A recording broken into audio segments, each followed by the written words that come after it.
Hi, I'm James from Sugru, and in this tutorial I'm going to show you how to mold Sugru. More specifically, how to overmold Sugru to create precise rubber parts on the iPhone 4 or 4S. And the reason we're doing this is to share with you the process and to offer you free molds so you can test it out and work out whether this is suitable for your projects. And when I say free molds, I mean free to download. We've uploaded the files for this mold onto Thingiverse. We've also uploaded it onto Shapeways so you can order the parts directly from them. Other things you need: Sugru. You need just one mini pack of Sugru. You need bolts. These are hex head with wing nuts and washers. Size is 10 by 32 by 1 inch or M5 by 25 millimeters. Other stuff is toilet paper, scissors, toothbrush, paintbrush, scalpel. I really love this Mendus bludger tool, really useful. Sandpaper and washing up liquid. This is a release agent and works brilliantly with Sugru. And you're ready to go. Let's get started! First off, we printed two types of mold here. We've done SLS from Shapeways, which is a very high resolution, and it's a little bit tougher than SLA. And we've also done a PLA print from MakerBot Replicator 2, which is really pretty impressive. The resolution is a little lower on this, but it's really, really good for testing this process. First thing, make sure that when you assemble the mold, the two parts, they meet and you have a very tight shut line. If not, you might need to sand it down or file it down a bit to make sure the parts meet perfectly. Next up, apply washing up liquid, which is the release agent, directly to the parts of the mold that come in contact with Sugru. So just paint the detail in a very fine layer. Clean the foam, make sure there's no grease or dirt on it, and insert it directly into the mold. The key factor that will determine the quality of your molded part is the quality of fit between the foam and the mold, and there's a little bit of play here.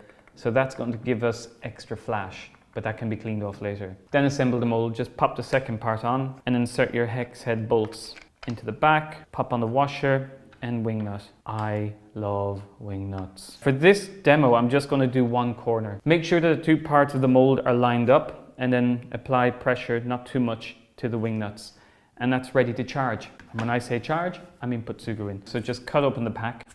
And this is designed to use 1/4 of the pack per corner, so just roughly tear off 1/4 of the pack. And break this in half, then press it into quite a flat and narrow sausage. What we're going to do is insert the Sugru between the foam and the mold, one on each side. So just insert it in and gently press it down. Same on both sides. Push it in and fold over. This looks like a mess at the moment. This is just stage one. Next, we're just going to generally press and form the Sugru in location. What we're doing here is we're forcing the Sugru onto the foam gently to get the best possible bond and giving it a general form. This is the third part of the mold. I'm just going to quickly apply some washing up liquid to this. This is the compression stage of the process, and we recommend you do that in 3 stages. So if you apply too much force to this, you can drive the release agent out of the mold, which causes problems. This is about flash management. Flash is an inherent part of compression molding. So the third part of the mold is force gently onto the mold and release. And now you remove the bulk of the flash just with this bludger, or you can use a scalpel, but I'm very happy with a plastic tool, and just peel that off.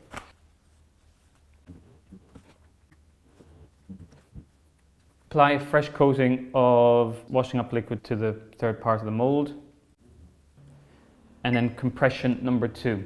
You'll be able to push this closer to the mold. Basically, we're trying to get it so we can close the mold, but every time we compress, we're generating flash. So it's about gradually removing all the flash. Again, remove flash. If you don't own a bludger tool, you could just use a piece of plastic. You probably have some in your recycling bin. I'm about to form it for the last time, but there's a bit of residue on my third part of the mold. I'm just using the toothbrush to clean that off. Again, apply washing up liquid to the mold. And this should be the last compression. There will be additional flash still, but the molds should meet. And we can see the Sugru is passing out through the flash channel we've designed into the mold. Looks good. And the final flash trim. So this is a manual process, but you could engineer a flash trim tool like the former that would just press on and trim a perfect flash line so you can remove that much more easily, speedily, fastly, more fastish. So that's all cleaned off. Sugru takes a perfect impression of the surface of the mold and it looks pretty good. Repeat that on all 4 corners and then you're ready to demold. Hold the 2 parts of the mold together and remove all the nuts and bolts. Gently lift the mold upwards. Finally, lift the foam out of the mold. Okay, and we have a completed form. When you remove the foam from the mold, we will also notice that there is flash on the foam, and that's because the mold fit isn't perfect. That's a combination of tolerances in mold production and the tolerance in the iPhone production. But it's very simple to remove. You can use a scalpel blade, disbludger, or a fine piece of plastic and just gently remove that. When all the flash is removed and this is clean, just leave this to cure overnight by resting it on something like a glass, making sure that the Sugru isn't touching any surfaces. And in 24 hours, that'll be a very durable rubber. It'll be pretty good overnight, but before you do anything aggressive, I'd leave it a full 24 hours.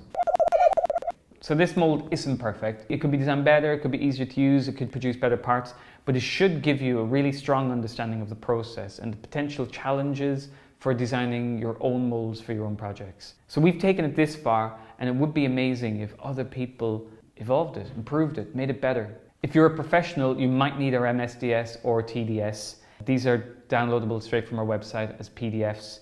And the easiest way to find them is just Google Sugru and MSDS or TDS and it will take you straight there. Finally, we want to support amazing projects. If you are working on a project that needs Sugru, send me an email, james@sugru.com. We will give free Sugru to the most interesting or inspiring projects we hear about. Okay, that's it from me. I think this is the beginning. So it's over to you to push the boundaries, to take this where it can go, discover its real potential. Let us know how you get on. We'd love to hear about it. James@sugru.com says goodbye.